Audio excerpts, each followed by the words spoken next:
حضرت مالک بن دینار رحمتullah تعالی علیہ فرماتے میں حج کرنے گیا تو اس سال نا حج میں بڑا رش ہوا، لاکھوں لوگ آئے، تو میں نے عرض کی مولا سب کا قبول ہوا ہے کہ کوئی رہ بھی گیا ہے؟ تو فرماتے مجھے خواب آئی اور بتایا گیا لاکھوں کا قبول ہو گیا۔ بڑا بے نیاز ہے اللہ، بڑا بے نیاز ہے، بڑا کریم ہے۔ چاہے تو گھر بیٹھے بیٹھے کہے ماں باپ کا چہرہ دیکھ میں تجھے حج کا ثواب دیکھ، ماں باپ کا چہرہ کا سب کا قبول ہوا، ایک ہے محمد بن ہارون بلخی، اس کا نہیں قبول ہوا۔ فرماتے ہیں میں سویرے اٹھا تو میں ڈھونڈنے لگا کہ بلخ کے لوگ، خراسان کے لوگ کہاں ٹھہرے ہوئے ہیں، وہاں علیحدہ علیحدہ ہوتے ہیں نا، یہ پاکستانیوں کی بلڈنگیں، یہ انڈین ہیں، یہ فلان ملک ہیں۔ تو کہتے ہیں میں ڈھونڈتے ڈھونڈتے پہنچا تو میں نے بلخ کے لوگوں کو پا لیا۔ میں نے پوچھا تم میں محمد بن ہارون بلخی کون ہے؟ تو لوگ کہنے لگے وہ تو بڑا نیک آدمی ہے، بڑا پرہیزگار ہے۔ کہتے ہیں میں نے کہا مجھے خواب آئی ہے، حج قبول نہیں ہوا، یہ تعریفیں کر رہے ہیں۔ میں نے کہا کس طرح کا نیک؟ تو لوگ کہنے لگے جی 24واں تو وہ حج کرنے آیا ہے، ساری رات نفل پڑھتا ہے، سارا دن روزہ رکھتا ہے، بہت مالدار تھا پر ہر چیز اللہ کی راہ میں خیرات کر دی۔ فرماتے میں نے کہا وہ کہاں ہے؟ کہنے لگے پہاڑ کے پیچھے خیمہ اس نے لگایا ہے، وہاں اللہ اللہ کر رہا ہے۔ حضرت مالک بن دینار علیہ رحمہ فرماتے میں وہاں پہنچا، مصلی پہ بیٹھا تھا، سلام پھیری، میں نے السلام علیکم کے بعد کہا آپ محمد بن ہارون بلخی ہیں؟ کہنے لگا ہاں۔ آپ مالک بن دینار ہیں؟ میں نے کہا کہ اس نے تو میرا نام بھی جان لیا بغیر بتائے۔ فرماتے میں نے کہا کہ ہاں میں مالک بن دینار ہوں۔ کہنے لگے کیسے آئے ہو؟ میں نے کہا بس ملنے آیا تھا۔ کہنے لگے نہیں، جس کام آئے ہو وہ بتاؤ۔ میں نے کہا میں ملنے آیا ہوں۔ تو کہتے وہ رو پڑے، کہنے لگے نہیں آپ کو خواب آئی ہوگی کہ میرا حج قبول نہیں ہوا۔ کہتے ہیں میرے رونگٹے کھڑے ہو گئے کہ اسے اتنا بھی پتا ہے کہ میرا حج قبول نہیں ہوا۔ میں نے اس کو کہا کہ تجھے کیسے پتا کہ مجھے خواب آئی ہے؟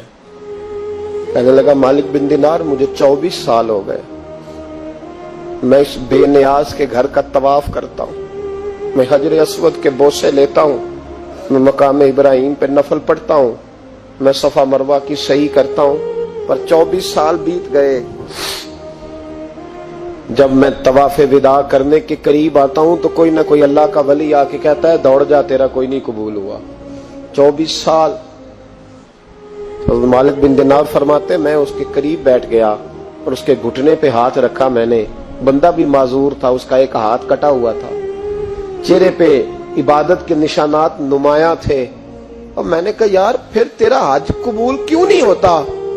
تو کہنے لگا مت پوچھ، تو مجھ سے نفرت کرے گا۔ میں نے کہا نہیں تو بتا۔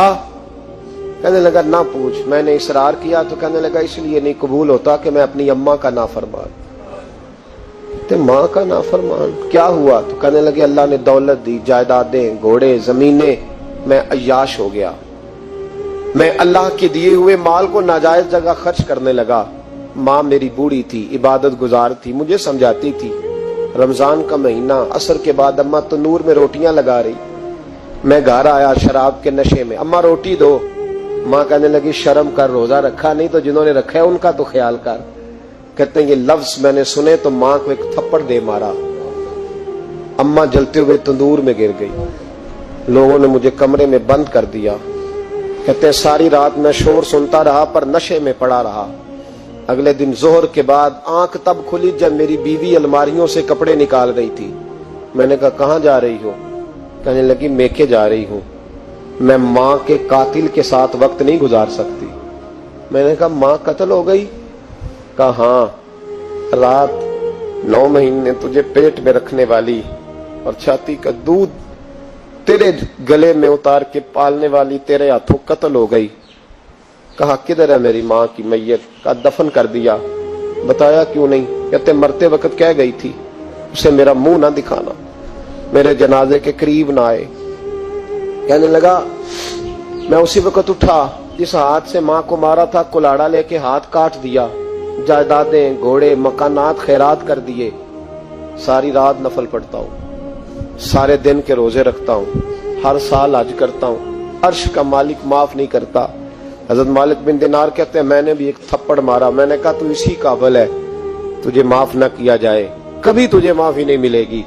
کہتے ہیں میں ہو کے آیا، وہ روتا رہا، تڑپتا رہا، میں سویا گھر آ کے تو مجھے مصطفیٰ کریم علیہ السلام کا دیدار نصیب ہو گیا۔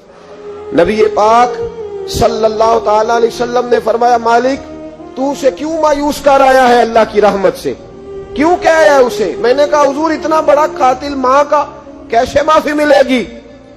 تو محبوب فرمانے لگے اس کی ماں کی وجہ سے ہی اسے معافی ملے گی، ماں کی وجہ سے۔ حضور کس طرح؟ فرمایا ماں قیامت کے دن اس کے خلاف مقدمہ دائر کرے گی، کہے گی اللہ اسے پوچھ میرا جرم کیا تھا، مجھے کیوں جلا کے مارا؟ رب بات سنے گا اور پھر کہے گا اٹھاؤ اس کے بیٹے کو۔ ماں او بچے کی ماں بھیجے نا اب تیرے بیٹے کو سزا دے، کہے گی یا اللہ سخت سزا دے، تو رب کریم فرمائے گا اٹھاؤ اسے جہنم میں لے جاؤ۔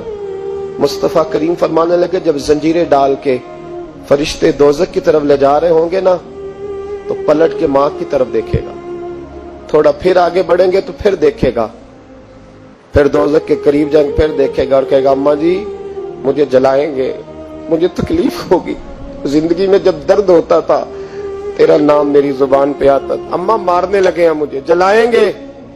میرے مصطفیٰ کریم فرمانے لگے وہ ماں اسے جلا کے مار دیا، وہ میدان محشر بول پڑے گی، کہے گی اللہ اے اللہ اے اللہ۔ رب کریم فرمائے گا کہ عرض کرے گی مولا میں نے معاف کیا تو بھی اسے معاف کر دے۔ اللہ فرمائے گا اس نے تو جلا کے مارا، تو کیوں نہیں جلنے دیتی؟ حالانکہ اللہ سب جانتا ہے، کہے گی مولا میں تو ماں ہوں نا،